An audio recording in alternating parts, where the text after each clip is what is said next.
Hi, I'm clinical psychologist Dr. Ali Mattu, and today I'm sitting down with three amazing creators to find a way to get through these really difficult and unprecedented times. So before we get into everything that's happened in 2020, I'm really curious, how were you doing before the pandemic? I think that's a little triggering to talk about right now. I think like a lot of people, there was something about the way 2020 was laid out that it felt like this new fresh start. I felt like the beginning of it, the first 2 months, I felt like I was on this really beautiful momentum forward. 2019 was actually a very hard year for me mentally. I did go to couples therapy in 2019, and one of the biggest things that the therapist said to me was, your mind is so fast and you're not present here at all. And I kind of had to be broken down a bit to figure out what I'm supposed to be doing and how to best take care of myself. For me, felt a lot of the time like I was always behind. I move at my own pace a lot, and so I felt like the world was moving so fast all of the time. I always felt like, oh, I need to upload more, I need to be doing more, I need to go do this, I need to do that. I was about to launch a business that was all about traveling to other places, and so that was a horrible idea. Everything I had planned, it was all gone, and I had to completely change what my plans were for this year. So did the kind of videos you were making change? Yeah, the content changed for me a lot, mainly because I had time to decide again what I wanted to make, as opposed to just trying to keep up with what everyone else is making, what the trends are. Yeah, I started putting out a lot more just home plant content, and not because I knew it would be a trend or anything like that. It was just kind of like, I have a lot of plants and I'm starting to take care of them. How can I make content around that? And then the other thing I kept thinking about was, how can I as a creator help the viewer get through this time?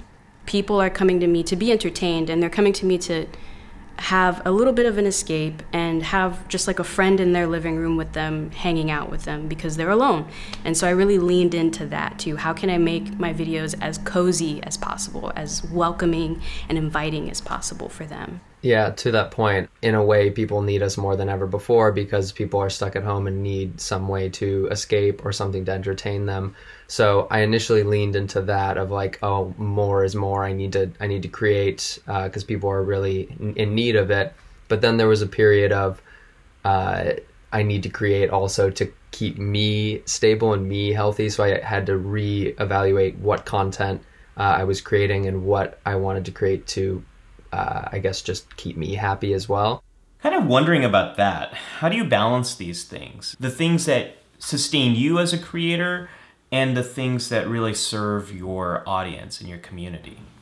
I recently did a video where I just made a meditation video, and I went into it thinking, how can I make a piece of content for someone who is coming back home from protesting and needs to relax, needs to get that stress off of themselves? Again, yeah, trying to figure out what do people need and how can I give them that in a way that fulfills me too, but also just calms them down. The past 2 years I've made 2 videos when there's been kind of height of YouTube drama. I've made, I like to mentally call it clickbait for good, where I clickbait people into thinking I'm about to spill some type of tea. So it's the initial 30 seconds of someone thinking it's a personal thing, but it turns into more of just here are 7 to 10 things you could pay attention other than just my fragile emotional state. Love that. By the way, Connor, I always watch those videos. I see the thumbnail come up and I'm like, ooh. So yeah, that's kind of how I feel creatively fulfilled, as well as fulfilling the audience, hopefully.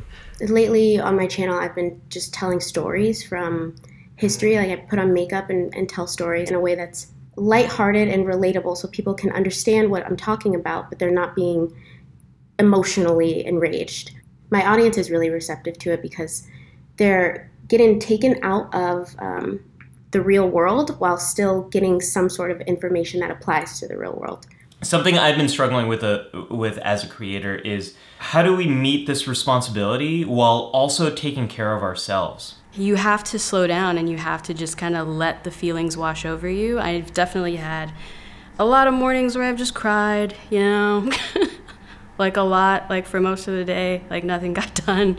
A pandemic is enough. And then there's every other day, there's, you know, a death of someone. There's a protest here, a protest there. There are wildfires. There's climate change. We're in the middle of a goddamn election. Like it's pretty exhausting. For me, I've realized I am absolutely useless when I am watching these things and taking in all of this information, and it's affecting me to the point where I can't get out of my bed. I don't want to brush my teeth. I don't want to brush my hair. I don't want to do anything because I'm just so hopeless. My advice, at least for myself, is always just to disconnect and to preserve the part of yourself that can actually can take action and do things. I always found it important to inform the people immediately around me. So as soon as things like this happen, I'm always the one to go back to my small community in Minnesota where I grew up, be like, who wants to talk about this here first? Like, let's get the conversation going, and then take it a little bit larger to my YouTube audience. Yeah, just having those open discussions, that really helps. Feeling seen within the comments too, you know, people agreeing and being like, yeah, I feel the same way. This is so hard. It's been a comfort for me, and then I think conversely has been a comfort for them. So, but I check out a lot. I definitely check out a lot, as much as I can as a creator. You're making me think of all of the news and notification and messages and videos and all of this stuff. How are you managing that right now? I'm not managing it. I was I'll be gonna say, honest. I think I'm not. Yeah, my notifications are off. They've been off for a while. There's so much to go out and look for if you do want to know what's going on. There's so many places you can go and actually look for that stuff, not to have it just popping up when you're not ready or prepared for it. So I've just been shutting all of it down. Just X, no, mute, follow, unfollow, no. My phone has this thing called focus mode. I think it's technically to help you be more productive and not look at apps and stuff. Those apps go gray and you can't even open them. But my phone is always on focus mode now. I lean heavily into my schedule and I lean heavily into balance, because there are times where I'm taking in too much and I know it's not healthy for me and I know it's not doing any good for the conversations that I'm having. It's just an overload. I found that I have to be very assertive about what can be triggering for me. Like, I have a cousin, her way of coping is by like constantly talking about all of these horrors, and she'll text me these things and I've had to be like, I just can't see all of that. Yeah. And then also leaning into the wholesome stuff a lot. Like Connor, when you were going through your baking phase, I watched all of it, you know, because it was just really wholesome content, you know. Yeah, my brother had a baby girl, so I've been watching her through this whole thing, and it really has had like a little bit of a new perspective on everything, as well as just I lean on that content to be my daily joy. Yeah. What have you learned about yourself that really helps you with your mental health? I always have thought of myself as a pretty like level person, but journaling and stuff has really showed me that I'm actually a little all over the place mentally a lot of the time. And journaling has been really good, because it is good to kind of read back through, even if it's just the previous day or previous week or previous year.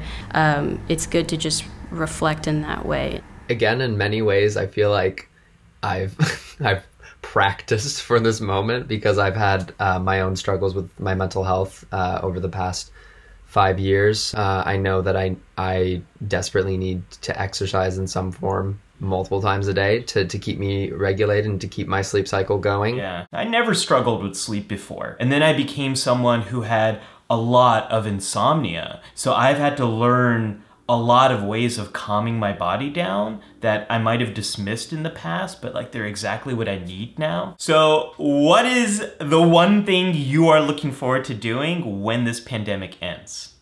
My favorite thing to do was to go to a club or bar and go dancing, and that doesn't exist anymore, so I'm excited to do that. Sydney, you're making me think of like my favorite thing to do, which is go karaoke. I cannot wait to do that again. Oh, I bought a karaoke machine, so I do that alone in my living room. It's not the same, but it gets me through. I had so many travel goals this year that, LOL. So I'm ready to leave for a bit, you know, be on a beach in, I don't know, Bali or something. Just gone. Mine is the exact combination of both of yours. I want to travel. I'm so desperate for it. It's my favorite part of this job. And also, I just want to go to a bar. I want to go have a night out. I miss the chaos a little bit. Everything, like that type of chaos of a night out. I really, really miss that. All right, last question. What is one thing people can do to support their well-being right now? I would say meditation. Look up meditation guides on YouTube, online. They're everywhere. Meditate. Mine will be take time for yourself and lean on the people around you. Find that hobby. What is something you have been wanting to try that you've been putting off? Lean into it now. My tip has been to share just one piece of what's going on for you right now with someone else. And we've just done that here together. So thank you all for sharing so much of what you've been going through and having this conversation.